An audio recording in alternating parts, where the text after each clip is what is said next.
Hey, what up, YouTube? It's your boy Sean, aka Sean Knight 3000. What's going on with y'all out there in YouTube land? Hopefully, you guys had a great Monday and you're having an even better Tuesday. With that having been said, it is 10:13 on a Tuesday morning here in the City Beautiful, and once again, we live up to our name. We are indeed the City Beautiful. It is exactly 73 degrees outside according to the car temp, with a beautiful breeze blowing. It is not too hot, not too cold. In fact, sweater weather. And I like it like that. Like I said yesterday, if we could have the whole summer turn out like this, I would not complain. Keep the temperature like this. I know a lot of people love it when it's up in the 90s, the high 80s, the 90s. Some people love it even more when it's in the hundreds. I don't understand that mentality. That's a little bit too hot for me. I like it just about right here. And speaking of things that I like, yesterday I loved the fact that my Chicago White Sox went into Wrigley and spanked the hell out of the Cubs. Granted, it was only a 3-1 win, but it was still a win. The Cubs were surging, going in the positive direction. The Sox were sliding, going in the bad direction. And yet yesterday, it seemed like the Sox were the world champions and the Cubs were the also-rans. The Cubs just could not get a hit when it was all on the line. They could not get a clutch hit when there were runners on base to save their lives. The Sox pitched the shit out of that game yesterday. That was a well-pitched game, well-managed game. Congratulations to my Sox. Good victory. Keep it up. Let's sweep these series. Let's sweep the whole 4 games from the Cubs. Make me happy. Now, I don't care afterwards. If the Cubs go back and win the World Series again, that's fine. That's destiny. They're the team. Actually, they're probably the best managed team in baseball, and they've got the most talent. So I don't see them. If they don't win it, I'm shocked, because they haven't lost anything, and they've actually added some good-ass pieces. I think they're the team to beat again this year. That hurts saying that. Trust me, I did not like saying that and not being able to apply it to my White Sox. But truth is the truth. The Cubs are a team that is built to win 3, 4, 5 in the next 5, 6, 7 years. They really are. They got a lot of young talent. They have a general manager who obviously is not afraid to go out and get good picks and make trades. And obviously you got a guy who knows how to build a farm system. He did it in Boston. He's done it here in Chicago. Shit. Hey, the Bears need to look into hiring the guys who run the Cubs. See if they can make any changes in their own damn program, because the Bears seemed, I don't know, it's like the formula is, if you've been bad for a while, tear it down, rebuild it. But the Sox and the Bears and even the Bulls seem to be stuck in this, we're in permanent contention mode, when you're really not. And instead of just tearing it down and suffering for 2, 3, 4 years, and then coming back with a championship team that can make a run for the next 10 to 12 years, Chicago teams don't seem to embrace that very often. Got to give it to the Cubs. They did it. They tore it down. They suffered. And Lord knows they suffered. But look at the results. That's all I'm saying. Anyway, enough about baseball. Once again, out here doing this Uber thing. It's Tuesday, so it's slow-ass Tuesday, like always. Well, with the exception of a few times. Tuesdays are almost always slow here in Chicago. I don't know about where you are, but here, Tuesdays are really, really slow. That's just the nature of the beast. Every once in a while, you'll get a good-ass Tuesday, but that's rare, where you get 10 to 15, maybe even 16 or 17 trips in one day. That doesn't happen on Tuesday. I don't know why. It's kind of the same with buying your airline tickets, buying your bus tickets, or renting a car. By the way, a little hint of advice. The best day to rent your car, if you're going to rent a vehicle to go out of town or just to be tooling around the city or to replace your own vehicle while it's in the shop or whatever, is to do it on a Tuesday. You'll get better deals on Tuesday than you will any other day of the week. The worst day to do it, Friday, because everybody's renting for the weekend. I mean, that's pretty simple, you know. The best day to buy airline tickets or to book a bus ticket if you're going someplace out of town is on a Tuesday, because that's the slowest day of the week. That's the day where they get the least amount of traffic the whole week. I don't know why.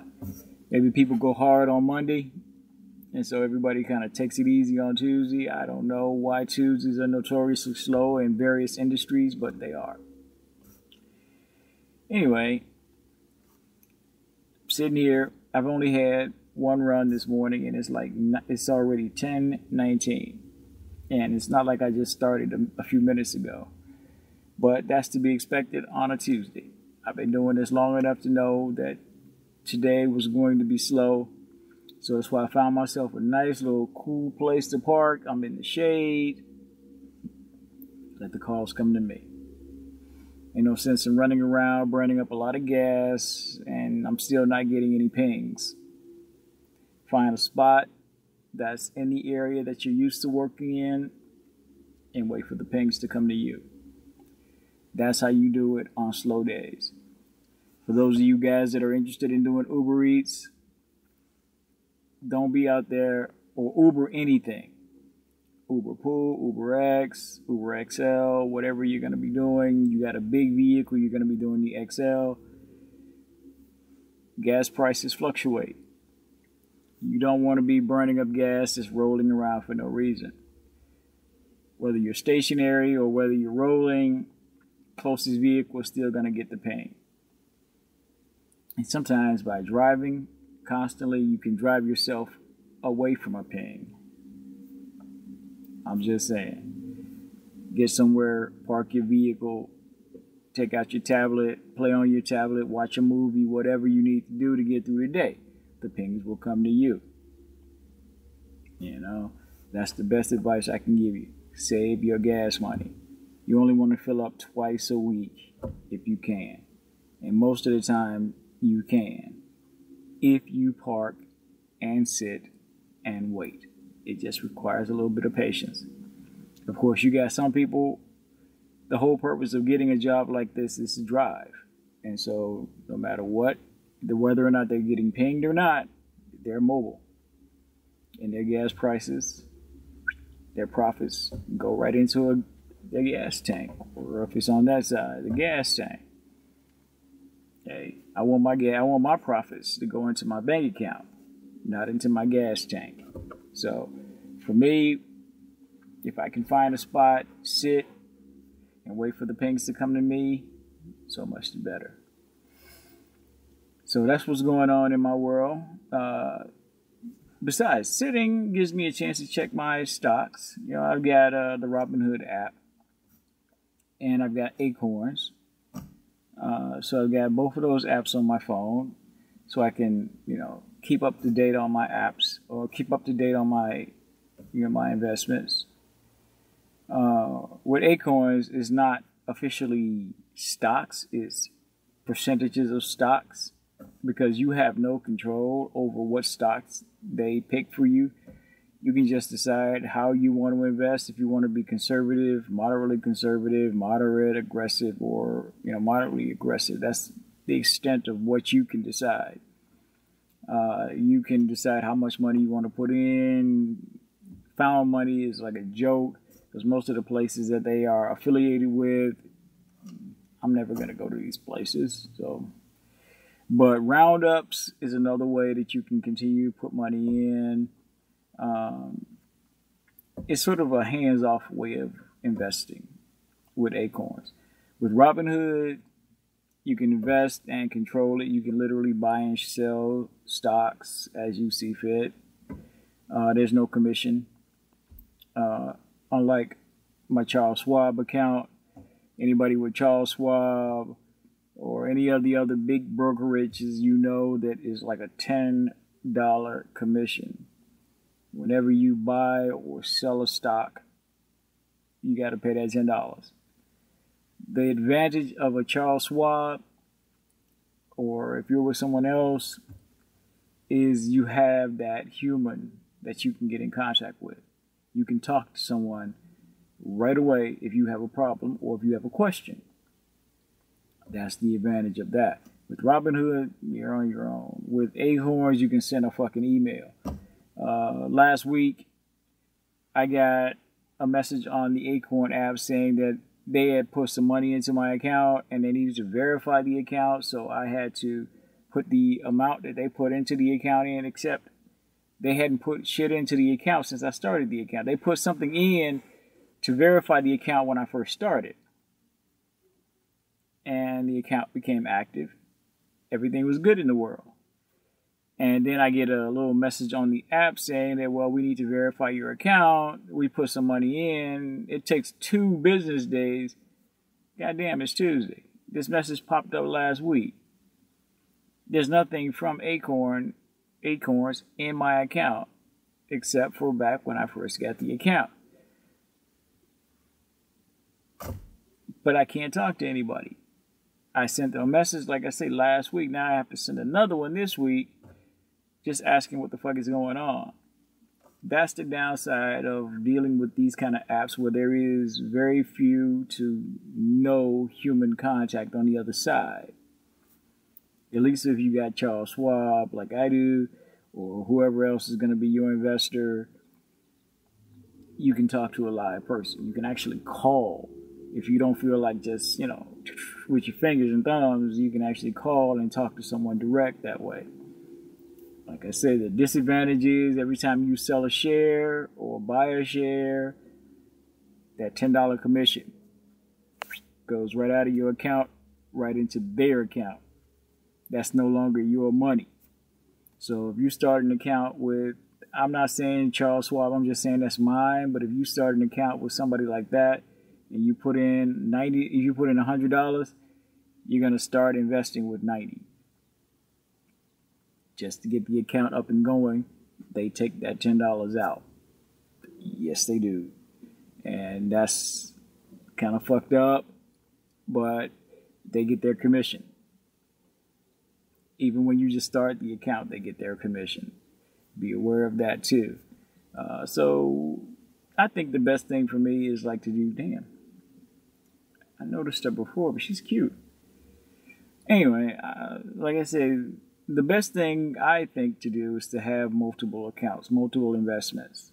Robinhood is good. Acorns is good because it takes it out of your hands. Hi. It takes it out of your hands. As far as Acorns is concerned, you have no control over that. With Robinhood, you have total control, and you don't pay a commission. When I do, Charles Schwab, I pay that commission, which is why I only trade when I know a stock is like, about to go up like a rocket. Or if it's about to drop like a stone and I got to get the hell away from there before I lose everything, then, I'll take the hit. But other than that, I'm on just Robinhood and Acorns. That's it for me. Like I said, with Acorns, I don't do shit with that because you can't. The only thing you can do is take money out or put money in. Really. That's it. That's the extent of what you have control over. With Robinhood, you do have the ability to do your homework beforehand, and I recommend you do because the app itself gives you very, very little information about companies, about their future, about their past, things of that nature. For that, hey, do your homework. Go check your ass online, Google people, and more importantly, go out and get yourself a daily newspaper. Read the financial section. Oh my God, a newspaper. But yeah, sometimes having that ink on your fingers, if you will, is the best way to go when it comes to investing. It's your money. I made a video in the past. Nobody cares more about your money and your ass cheeks than you. So when it comes to investing and you're going to put your hard-earned money in the stock market, you want to make sure that you're doing it the right way. Don't trust what somebody else is telling you. It's good to get advice, but do your own homework.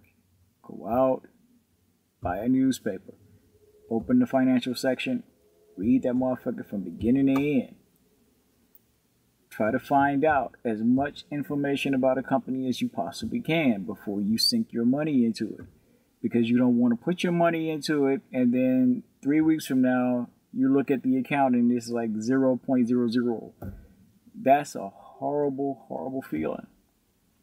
Because why did you invest? Oh, I heard the stock was going to go up. Well, did you do your homework? Or were you just going on the word of somebody who said it?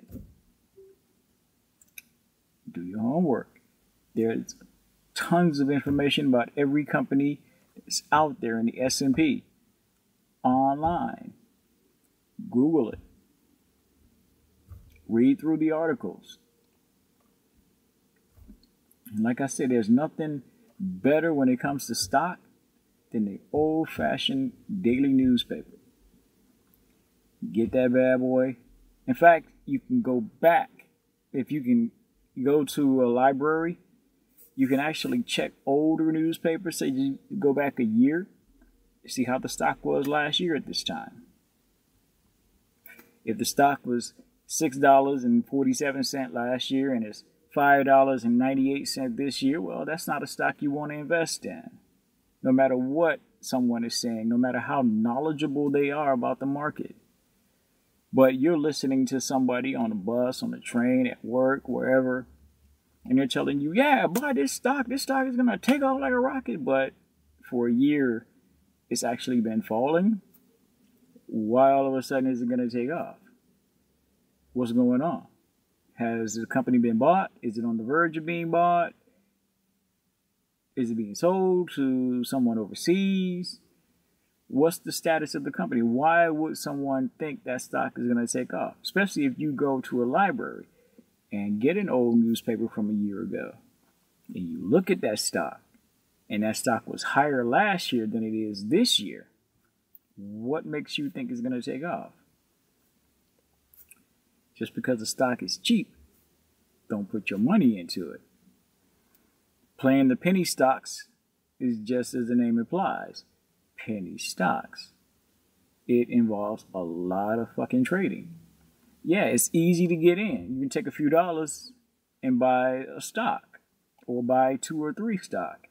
Especially if you can find the ones that are like 78 cents, 44 cents. But you're constantly buying, selling those stocks.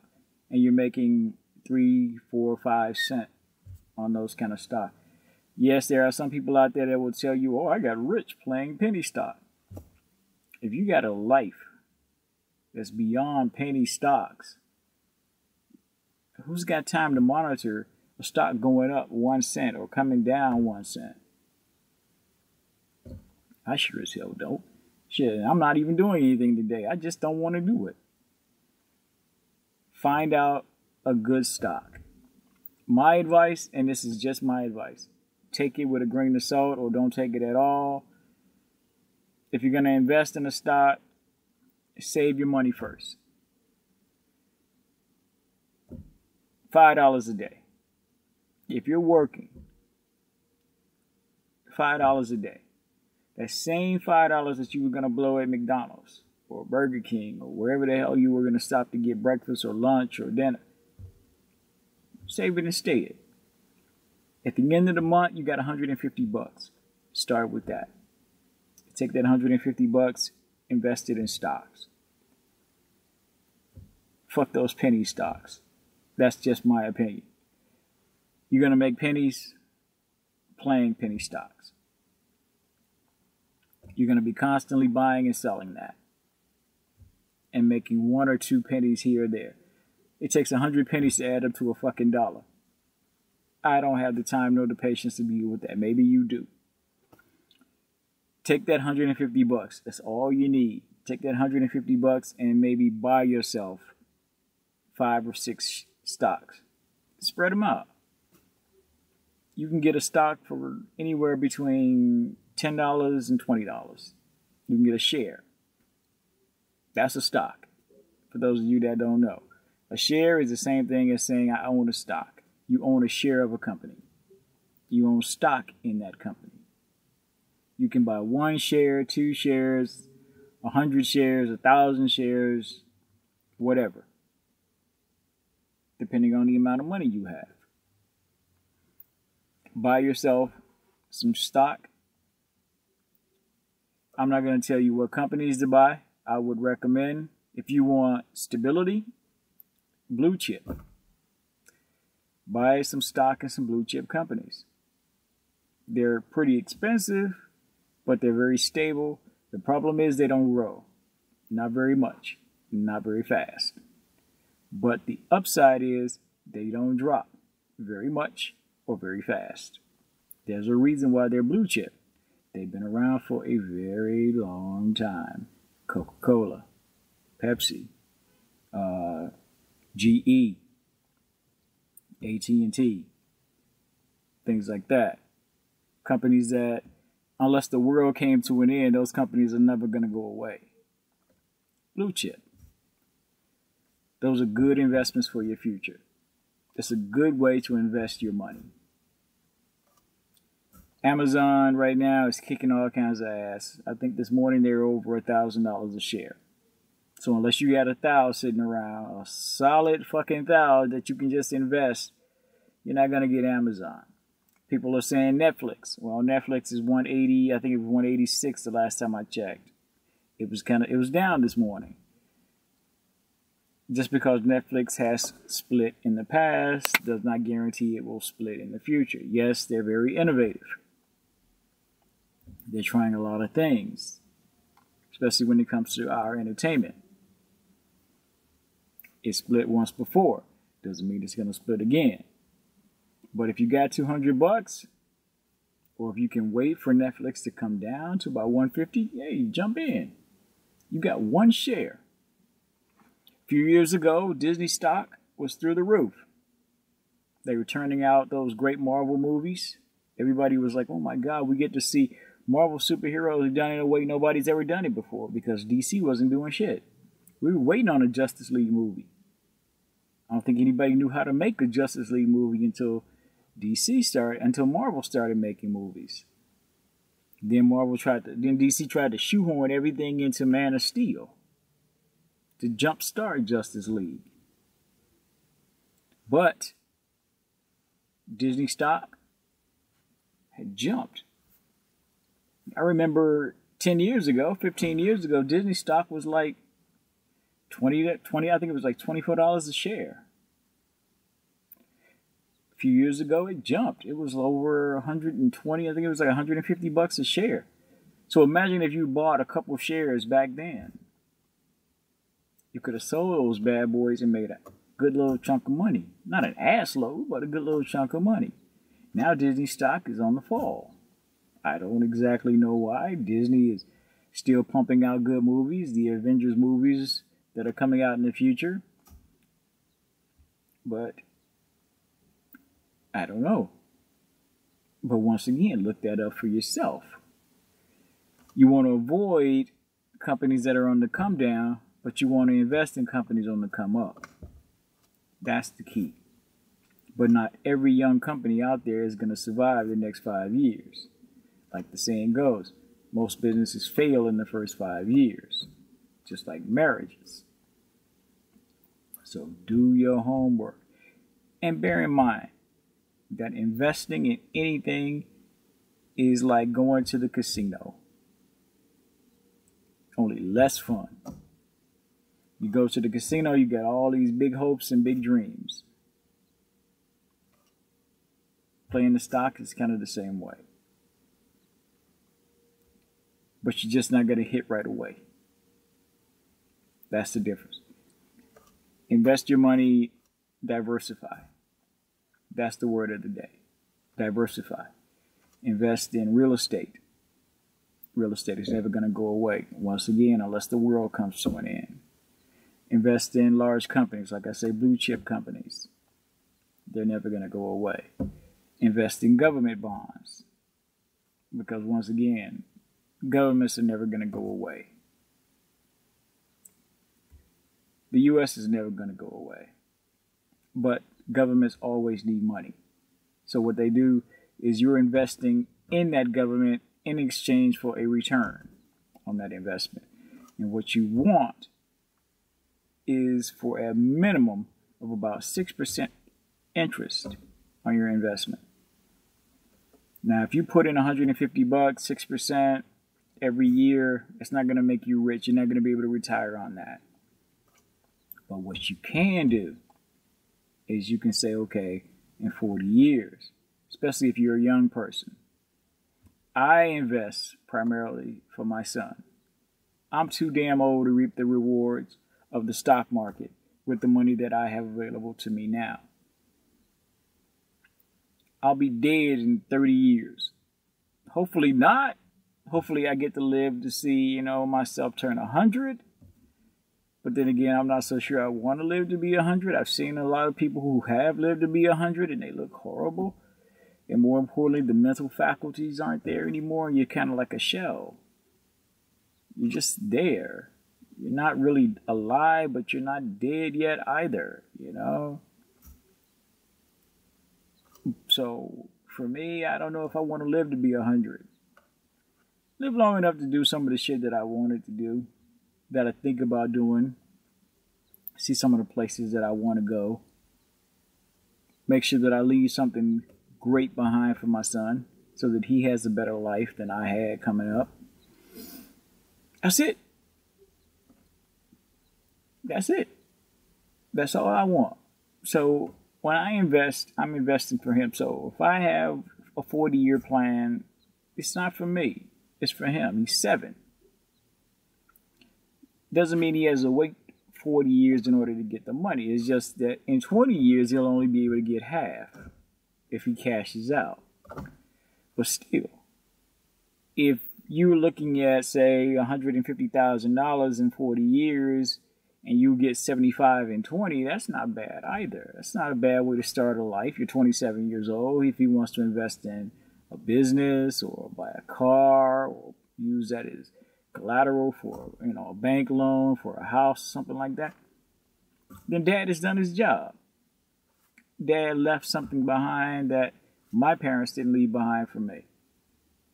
And if he lets it stay there for 40 years, in 40 years, by the time he's looking at, he's at the middle of his life.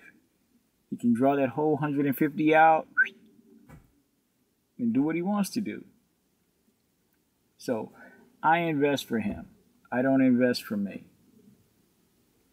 If you're young, 20 to 30 years old, and you're going to be here in 40 years, or you don't want to take a chance on living on Social Security, hey, invest.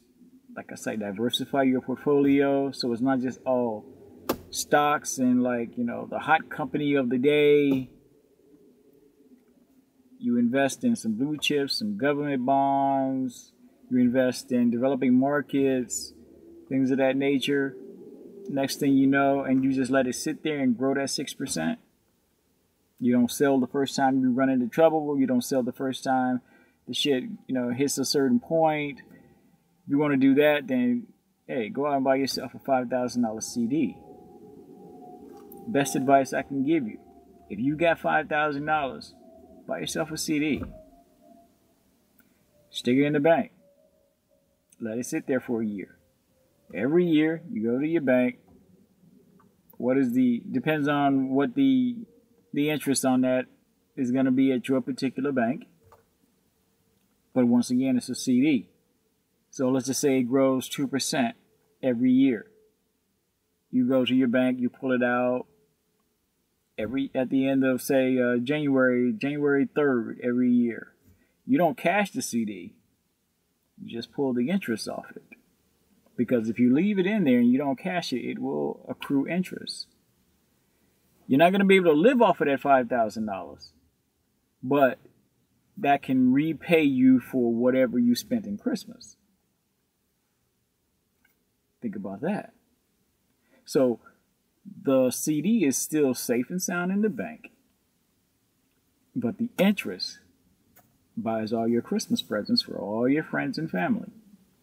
And instead of it coming off a credit card or coming out of your bank account, you pull it from your CD. And if you got 5 or 6 of those kind of CDs, now you're talking. Just something to grow on. Something to think about. All right, guys. I am bored shitless. I think I'm going to go over here to Target and look at some electronica. Because today I'm not sitting in my usual spot. I am sitting near Target. But I'm still in my predominantly same neighborhood where I get all my pings from. So I think I'm going to go over here to Target and look at some electronica. Might even spend some cheddar while I'm in there, even though I know I shouldn't. It's kind of hard to be in a store and not spend money. If you stayed all the way through, I hope you learned something. If you're a young person, look, invest. Don't just go out there and spend your money because you got money. Invest in your future. Invest in the future of your children. If you're an older person, invest for your grandkids or invest for your children. There's nothing wrong with that. Thank you guys for watching. Like, comment, and subscribe. You know the routine. You guys be safe out there if you're doing this Uber and Lyft thing, because there's some crazy shit going down.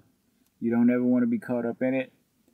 Endure Tuesday, because make what you can, and then go hard Wednesday, Thursday, Friday, Saturday. That's how I do it. Today is kind of gravy on the mashed potatoes. That's how I look at Tuesdays. Watch out for yourselves. Watch out for each other. And I'll holler at you later. Peace.